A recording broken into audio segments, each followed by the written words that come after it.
Pero naman, may matanda sila. Opo. Ayun ang nagsali-sali na Opo. yung istorya.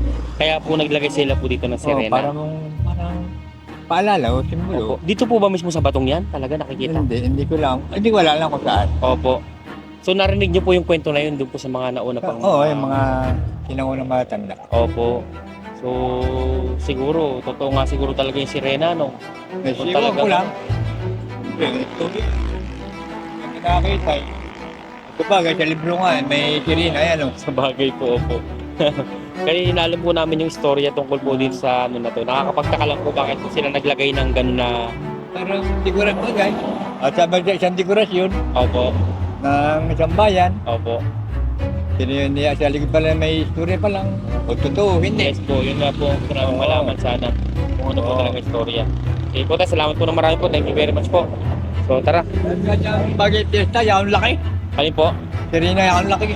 kapag po pesta, Oo. isabihin talaga pag pesta po, sineselebrate po talaga yung... Meron silang, Meron po talaga. Meron silang malaking sirena para ako. Tsaka ito, inahinata ko nung sirena sa bato ha. Ang laki. Opo.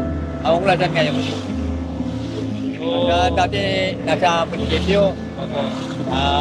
municipal hall, sa bayan. Opo. Ngayon, pag tapos na ng celebration ng fiesta, Opo. dinadala sa tabing dagat. Ang laki talaga. So talagang